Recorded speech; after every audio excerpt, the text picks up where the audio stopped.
Hola, muy buenos días. El día de hoy hablaremos acerca de los glóbulos rojos, que son una de las células más abundantes que nosotros tenemos en el cuerpo humano y son parte de los elementos formes de la sangre. Hay otros nombres para los glóbulos rojos, podemos llamarlos eritrocitos y también se llaman hematías. Son células sin núcleo, por eso se llaman anucleadas y tienen una vida media de 120 días.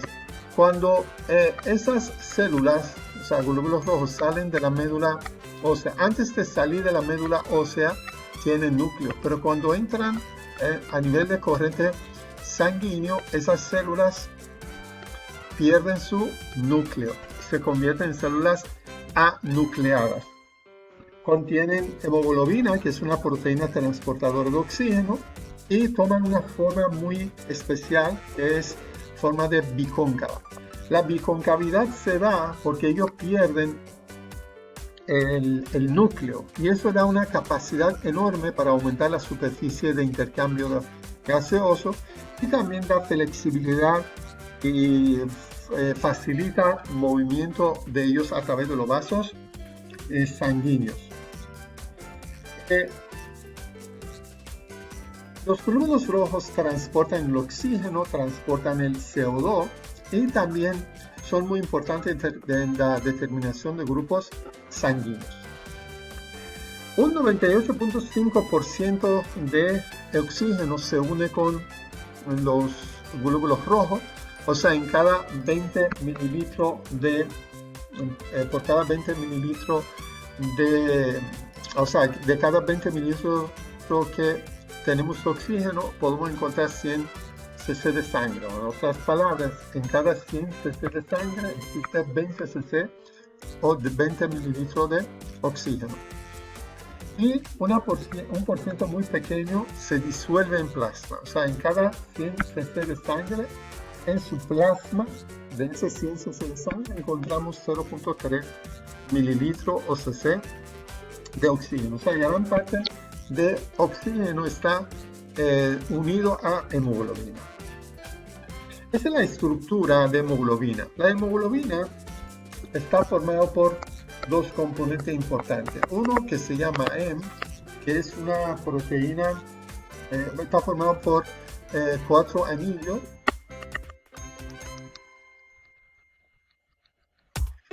llamados pirrólicos.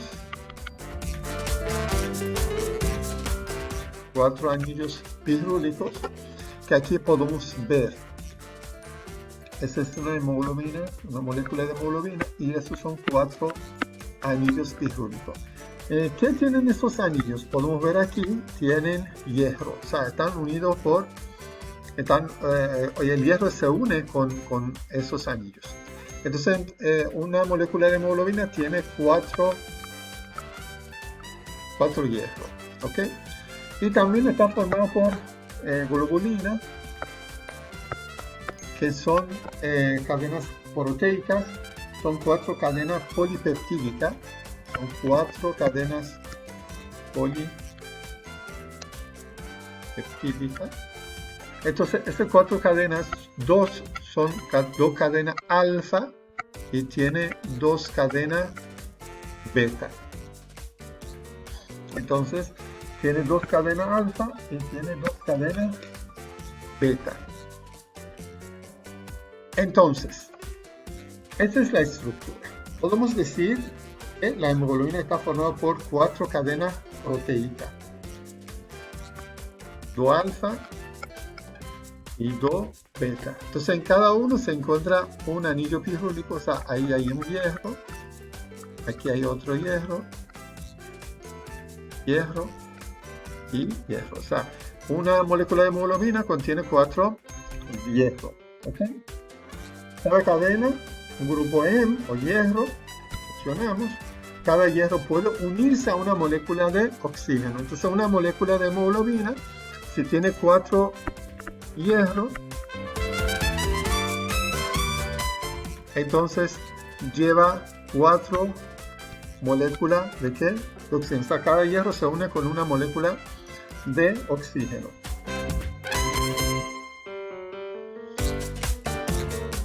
Que es una unión débil, reversible y no covalente. Cada molécula de hemoglobina puede transportar 4 moléculas de oxígeno que mencionamos aquí. ¿Por qué? Porque tiene 4 hierro. El transporte de oxígeno, un 70% ocurre en forma de unión y formación de anhidrasa carbónica, un 25% unido a hemoglobina y un 5% disuelto en plasma. Vamos a ver el concepto de eritropoyesis y cuáles son sus requerimientos. Eritropoyesis significa, erito significa glóbulos rojos o sangre en este caso. Normalmente mencionamos sangre, poiesis, formación de sangre. O sea, poiesis significa producción, sangre, eritropoiesis, formación de sangre. Pero con gran parte de sangre son los eritrocitos, entonces podemos referirnos a formación de glóbulos rojos. ¿Cuáles son los requerimientos para formación de glóbulos rojos? Necesitamos materia prima para hemoglobina, entre ellos aminoácidos. El aminoácido más importante es la hemoglobina, y también necesitamos hierro. También para síntesis de ADN, para división celular, necesitamos vitamina B12 y necesitamos ácido fólico. Entonces, para una persona que tiene anemia secundario a hierro y vitaminas, entonces tenemos que tomar en cuenta administrar hierro y vitamina B12 y ácido fólico.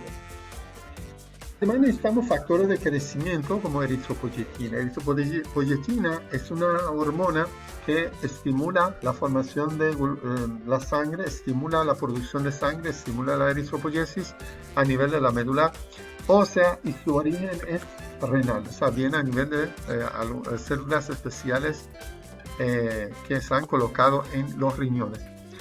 Y una hormona masculina que también las mujeres tienen una pequeña parte de esa testosterona también, además que los hombres que tienen mucha cantidad, también son importantes para la producción de sangre y eritropoyesis.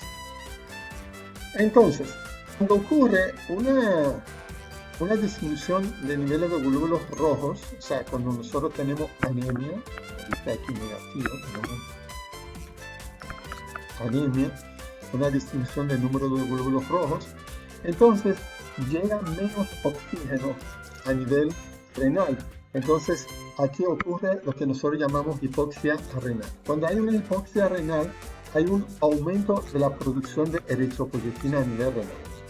¿Cuándo podemos tener hipoxia renal? Puede ser por anemia o puede ser en casos donde personas viven en las alturas, donde hay una disminución de concentración de oxígeno. ¿Ok? Entonces se produce una hipoxia secundaria al ambiente donde viven las personas. En esos dos casos, las células renales especiales a nivel renal producen eritropoyetina. Eritropoyetina actúa sobre médula ósea y aumenta la producción de glóbulos rojos, o sea, aumenta la eritropoyesis. La testosterona tiene un efecto también importante que mencionamos, son dos hormonas, testosterona y eritropoyetina, que por diferentes mecanismos aumentan, estimulan la eritropoyesis. ¿Cuáles son los valores de referencia para diferentes medidas que nosotros tenemos que saber en hematología? Primero, número de los eritrocitos. En las mujeres siempre los valores son menores que los hombres por su componente fisiológico, ¿no? Porque las mujeres tienen su periodo menstrual, tienen una cantidad considerada de sangre cada mes, también tienen poca cantidad de testosterona y, en otras palabras, tienen menos estímulo para eritropoyesis que los hombres. Entonces los valores hemáticos en las mujeres en cuanto a los glóbulos rojos es menor que los hombres. Como podemos ver, el número de glóbulos rojos en las mujeres va de 4.2 millones a 5.2 millones por milímetro cúbico. Los hombres va de 4.8 a 6.2. Eso depende de cada laboratorio, cada libro de hematología, no son números específicos y exactos. Entonces, hematócrito, ¿qué significa hematócrito? Es el porciento de glóbulos rojos. En las mujeres es 37 a 47%, en los hombres es más alto, de 40 a 54. La hemoglobina, en las mujeres tenemos 11.5 a 14.5 gramos por decilitro y en los hombres va de 13.5 a 16 gramos por decilitro. Todos esos valores en los niños es mayor porque los niños están en un proceso de desarrollo. Entonces en los niños todos esos valores es muchísimo más elevado. ¿Cuáles son los factores que pueden modificar niveles de hematócrito? Recuerden que hematócrito es el porciento de glóbulos rojos en la sangre. Hay factores fisiológicos que aumentan niveles de hematócrito, policitemia de las alturas, casos de recién nacidos, y también lo disminuye como en caso de menstruación, embarazo, puerperio. Esos porcientos también podemos hablar del número también de glóbulos rojos. Es válido para ambas cosas. Entonces, ¿cuáles son los factores que aumentan? Factores patológicos que pueden aumentar el porciento de hematócrito. Deshidratación, enfisema pulmonar, también asbestosis, esa enfermedad obstructiva pulmonar, cardiopatías congénitas, insuficiencia cardíaca congénita, todo eso puede aumentar esos niveles. ¿Y cuáles son los que disminuyen desde el punto de vista fisiológico?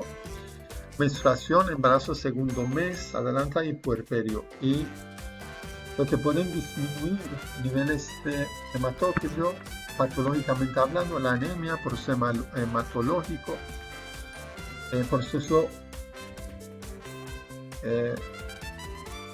hemolítico. Hemolítico significa proceso que produce una destrucción de glóbulos rojos, por ejemplo, en caso de falsemia, que automáticamente en menos tiempo los glóbulos rojos se rompen, ¿no? Es un proceso hemolítico. Y también casos de hemorragia. Ahí podemos ver entonces casos que aumentan fisiológico, patológicamente niveles de hematócrito y casos que disminuyen fisiológica y patológicamente los niveles de hematócrito.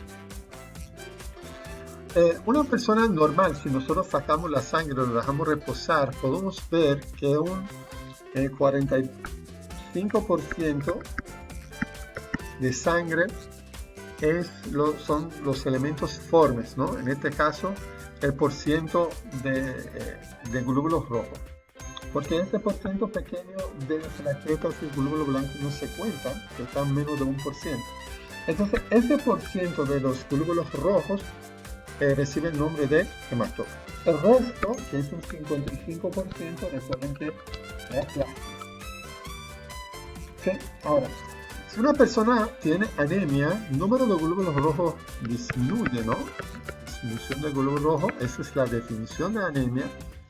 Y nosotros podemos ver que el hematócrito de 45% disminuye y llega a menos de 40%. En un paciente que tiene una producción excesiva de glóbulos rojos, en caso de policitemia de altura, la persona que vive en lugares altos donde hay una disminución de concentración de oxígeno, en caso de hipoxia, entonces porciento de glóbulos rojos se eleva, en este caso de 45 llega a ¿cuánto? A 50%. Hay unas medidas que nosotros tenemos que saber en el laboratorio de fisiología, en el caso de bioanalistas, también los fisiólogos. Son medidas muy importantes y tenemos que saber cómo se calcula. Cuando hablamos de corpúsculo, en este caso, corpúsculo es el tamaño del glóbulo rojo en este caso. ¿Ok? Tamaño del glóbulo rojo. Cuando hablamos de volumen corpuscular media, es el volumen de una célula o un glóbulo rojo. La media de todo eso para para tener una idea del tamaño que puede tener un corpúsculo, un volumen de un glóbulo rojo, nosotros usamos esa fórmula. Volumen corpuscular media, que se calcula con su unidad femtolitro, es muy fácil hacer el cálculo. Ponemos ahí por ciento de hematócrito y lo dividimos entre el número de glóbulos rojos en millones. O sea, número de glóbulos rojos, ¿cuántos millones hay? Dividimos hematócrito en por ciento de hematócrito sobre glóbulo rojo y lo multiplicamos por 10. Para calcular la hemoglobina que existe en cada corpúsculo, cada glóbulo rojo, entonces hacemos el cálculo. Hemoglobina corpuscular media se calcula en picogramos. Hemoglobina, dividimos hemoglobina en gramos por decilitro sobre número de glóbulos rojos en millones y multiplicamos por 10. Y la fórmula que usamos para calcular la concentración de hemoglobina corpuscular media, o sea, la concentración de hemoglobina en cada corpúsculo, cada célula de glóbulo rojo, la unidad es gramo por decilitro. Entonces dividimos hemoglobina en gramo por decilitro, lo dividimos entre hematócrito en por ciento y multiplicamos por 10. Esa es la fórmula, es muy importante y usado por bioanalistas en medidas eritrocitarias. ¿Cómo podemos calcular volumen sanguíneo total? Esa es una fórmula también importante. Nosotros, para saber cuál es el volumen de sangre de una persona, dividimos volumen plasmático, o sea, volumen de plasma de esa persona, sobre 1 menos hematócrito. Vamos a poner un ejemplo. Si el volumen plasmático de una persona es de 3 litros y el hematócrito tiene de 0.4, o sea, es de 40%, en otras palabras, es 0.4. Entonces, ¿qué hacemos? 1 menos 0.4 me da 0.6, 3 dividido entre 0.6 me da 5 litros. Ese es el volumen total de sangre de una persona, o en otras palabras, es la volemia. Recuerden, en otro video mencionamos que más o menos un 8% de peso tiene que tener, o sea, una persona tiene la cantidad total de su sangre. Otro concepto importante es velocidad de eritrosedimentación. ¿Qué significa velocidad de eritrosedimentación? Si se deja reposar la sangre con anticoagulante en un tubo y una pipeta, entonces los eritrocitos que tienen mayor peso van cayendo hacia la parte más bajo del tubo, y con la velocidad que sedimentan ellos, con la velocidad que van hacia abajo, nosotros podemos calcular esa velocidad y lo llamamos velocidad de eritrosedimentación, o VES. Es muy importante la velocidad de eritrosedimentación. Es una prueba laboratorio, es importante en diagnosticar alguna enfermedad. Recuerden que el tubo de ensayo tiene que tener un anticoagulante y la velocidad que se precipita la sangre se mide en milímetros por hora. Hay factores físicos que pueden alterar la eritrosedimentación, a factores ajenos a la sangre y también factores patológicos como inflamación. Factores físicos. Entre los factores físicos que afectan la velocidad de eritrosedimentación se trata de la morfología de los eritrocitos, el volumen corpuscular, o sea, el tamaño del glóbulo rojo. Por ejemplo, las personas que tienen, por ejemplo, una anemia microcítica o que tienen un tamaño menor de glóbulos rojos que normal, entonces hay una disminución, hay un cambio de la velocidad de eritrosedimentación. O sea, quiere decir que mientras mayor sea el tamaño del glóbulo rojo, menor será la velocidad. sea, los que tienen glóbulos rojos mayor, la velocidad es menor.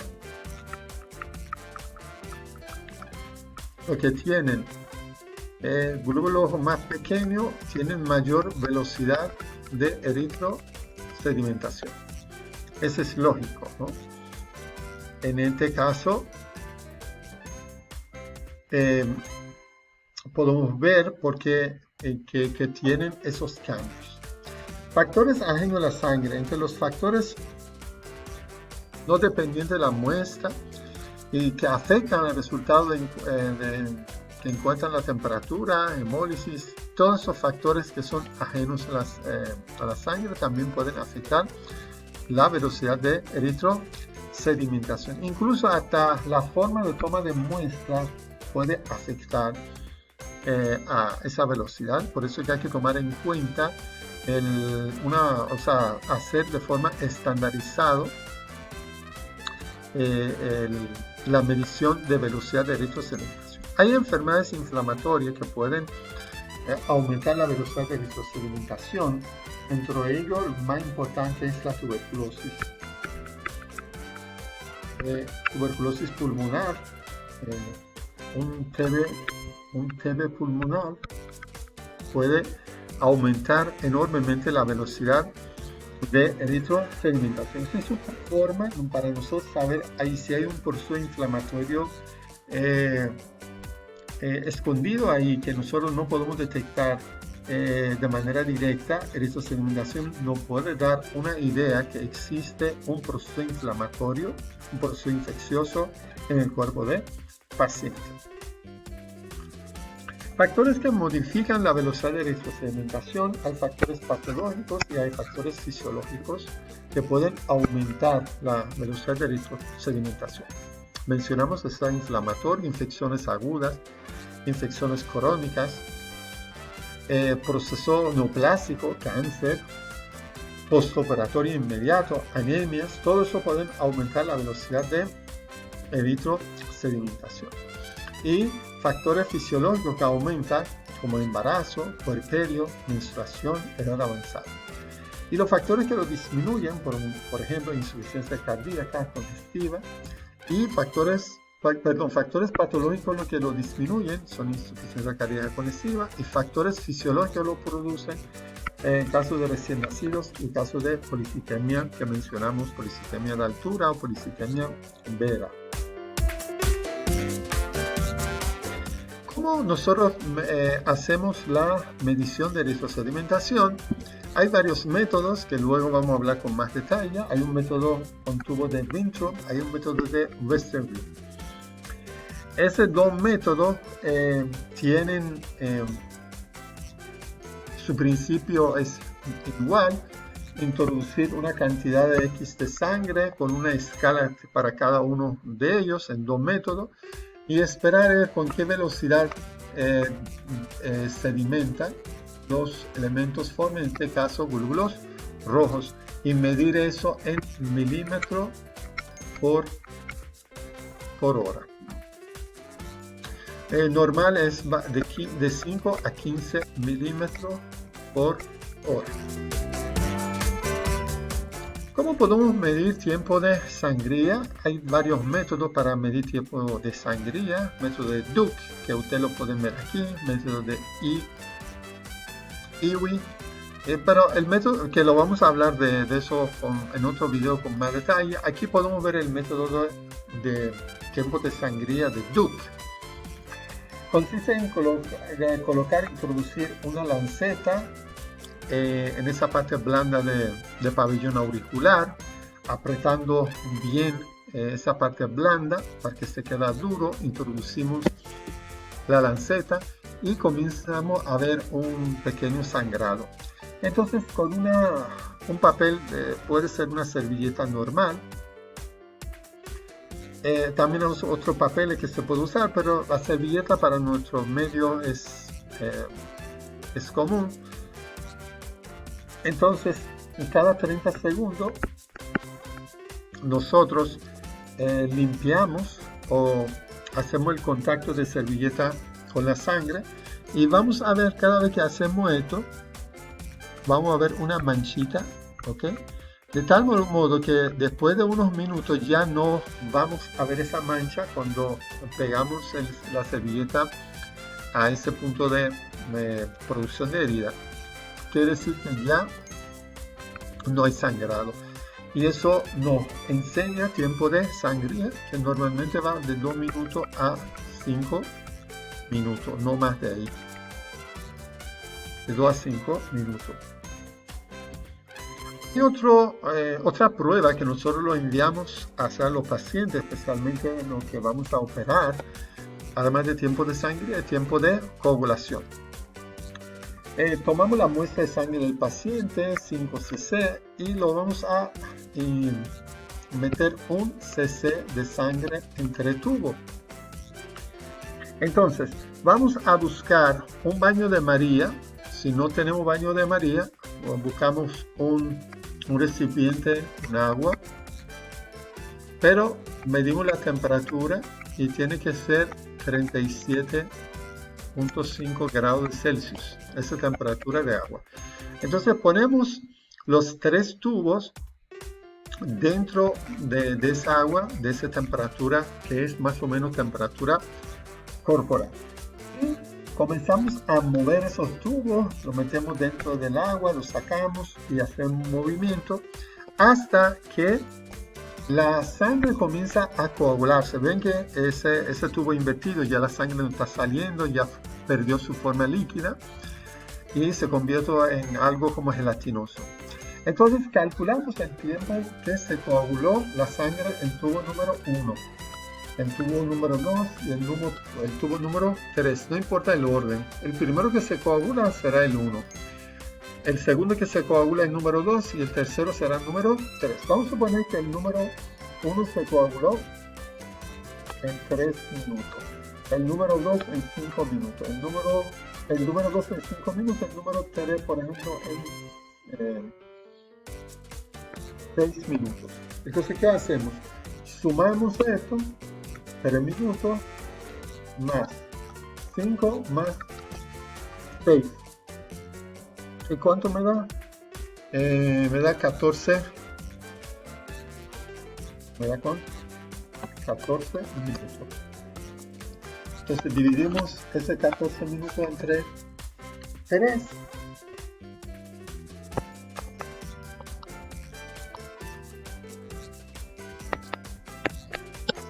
.6. Lo llevamos al minuto y segundo. ¿Ok? Vamos a suponer que me da 14 minutos, 4 minutos. Y 0.6 tenemos que convertirlo en segundo. O sea, vamos a ver. 1 minuto tiene 60 segundos. Entonces 0.6 minutos. ¿Cuántos segundos tiene? Entonces eso me da 36 segundos. O sea, podemos decir 4 minutos, 36 segundos. Eso es el tiempo promedio de coagulación de ese paciente. Eso fue todo para el día de hoy. En otro video voy a explicar de manera detallada los conceptos que mencioné muy rápido en ese video. Muchas gracias por su atención.